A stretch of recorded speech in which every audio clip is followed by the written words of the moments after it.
Hey, good morning. It's good to see you. It's good to be back with you as we continue talking about Stephen and his sermon before the religious leaders. Yesterday, we read how Stephen basically gave him a crash course in the first two books of the Bible. And I said it was going to take a turn. And so we're going to stick today with 35. We're going to go 35 through 53. And we're going to see the turn Stephen makes. He recounts how God's been faithful to the people, how God's always been there. How God, as we said yesterday, God was the hero of the story. So today we're going to see what happens in the light of that. So starting with verse 35. This is chapter 7 of Acts, verse 35. It was Moses who they rejected. See what's the turn now?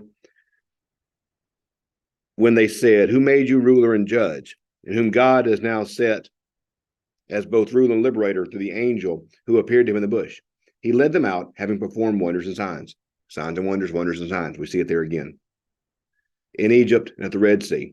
And so do you see the wonders and signs? Do you see how he's drawing that Luke is drawing a parallel between the wonders and signs, the signs and wonders we see in the Old Testament to what we're seeing now? Remember, this is not a new story. Luke is trying to connect what happened in the Old Testament to what's happening now. And so the early church, they're not doing something different. They're actually fulfilling what started in the Old Testament. So signs and wonders in the Old Testament, signs and wonders now. So anyway, he performed wonders and signs in Egypt at the Red Sea in the wilderness for 40 years. This is the Moses who said to the Israelites, "God will raise up a prophet for you from your own people as he raised me up." Okay, he's going to raise up a prophet. He is the one who was in the congregation in the wilderness when the angel spoke to him on Mount Sinai with our ancestors. And he received living oracles to give us. Our ancestors were unwilling to obey him. Instead, they pushed him aside. In their hearts, they turned back to Moses, saying to Aaron, "Make gods for us who will lead the way for us. As for this Moses who led us out from the land of Egypt, we do not know what has happened to him." At that time, they made a calf and offered a sacrifice to the idol and reveled in the works of their hands. But God turned away from them and handed them over to worship the host of heaven, as is written in the book of the prophets. Do you offer to me slain victims and sacrifices? 40 years in the wilderness, O house of Israel. No, you took along the tent of Moloch and the star of your god Rephan, the images you made to worship. So I will remove you beyond Babylon. Our ancestors had the tent of testimony in the wilderness, and God directed them when he spoke to Moses, ordering him to make it according to the pattern he had seen. Our ancestors in turn brought it in with Joshua, where they disposed of the nations God drove out before our ancestors. And it was there until the time of David, who found favor with God and asked that he might find a dwelling place for the house of Jacob. But it was Solomon who built the house for him. Yet the Most High does not dwell in houses made with human hands, as the prophet said, "Heaven is my throne, and earth is my footstool." What type of house do you build for me, says the Lord?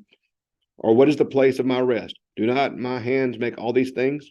You stiff-necked people, uncircumcised in heart and ears, you are forever opposing the Holy Spirit. This is your ancestors used to. Which of the prophets did your ancestors not persecute?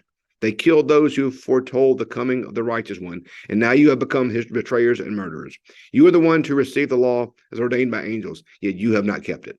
Okay, so what's happening here is Stephen saying, we saw how God was at work. And then we see the signs and wonders. And we see that Stephen's saying, just like they rejected Moses, and just like the ancestors we see in the middle, but God turned away from them and handed them over to the worship of the host of heaven, as is written, "Do you offer these sacrifices? No, you took the tent of Moloch. I'll remove you beyond Babylon." We see that God, that Stephen's saying, in the same way as your ancestors rejected God, you now are rejecting the move of the Holy Spirit. That in the same way the Spirit was moving among Moses, and Moses said, one day a prophet will be raised up who will deliver. That the Spirit was at work in Moses, in David, Solomon, Joshua, and the people rejected. They were doing much the same. And so there is a undo the people in that moment. They said, we know we're the people of God. We know we are. How? We have circumcision that shows we're God's people. True. We have the temple. And because we have these things, we know we're God's people. But what what Stephen's calling the people to understand, I think, is more important as circumcision is, as important as baptism is. These are signs of the covenant. But what truly matters is not just the sign of the covenant, but it's the spirit that dwells within us. And as holy as the temple is, because it was a place of worship, a place of sacrifice, he quotes David, quotes the psalmist, heaven is my throne, and the earth is my footstool. What type of house are you built for me? As important as that physical location is for worship, it's not where God lives. I think it's important for us to realize that as important as our baptism is. We said yesterday, big deal, sign of the covenant, big honking deal. As important as sacred space is, the temple here, sanctuaries, spaces dedicated to worship, as important as sacred as those are. What matters the most is the Holy Spirit within us. What matters the most is the presence of God within us. So the people were too reliant upon the physical things like the temple and the things you could see like circumcision, and were going through these motions and relying upon these things and not truly seeking the Spirit. And because they weren't seeking the Spirit, because they weren't truly seeing God, they then were rejecting the movement of the Spirit and the movement of God we saw here. Because they were saying, no, you're what is it? What did they accuse Stephen of? They said in chapter 5, I'm sorry, in chapter 6, it says, does this man ever stop saying things against this holy place and against the law? So Stephen's here saying, no, I'm not saying this. That was verse 6, verse 13. He says, I'm not saying unholy things about the space or about the law. What I'm saying is that the law and the space, they're there not for their own, but they're there to point to the one who is there to save us. The point of the law and the patriarchs and the Old Testament is to point to Jesus. The point of the temple and the worship that happens there is to point to Jesus. These things don't exist in and of themselves, and they don't exist for themselves, but they exist to point us to Jesus. And I think that's where we have to look, y'all, in our own life. We don't read the Bible just to read the Bible. We don't read the Bible only for knowledge. We read it to point us to Jesus. We come to worship to know and be pointed to Jesus. We serve to serve Jesus and to point others to Jesus.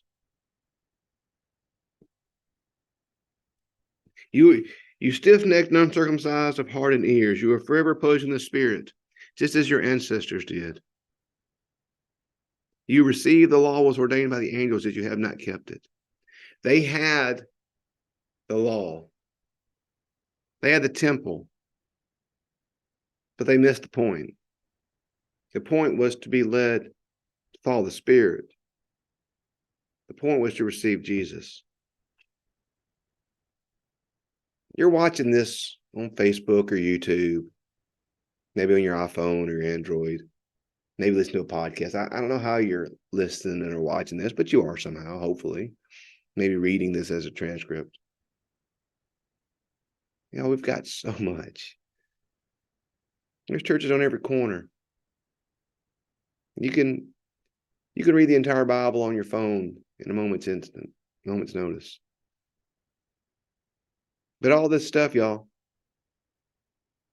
it doesn't do us any good unless we understand the point of it all. Unless we understand why we have it and why God's given it to us and what it's truly about.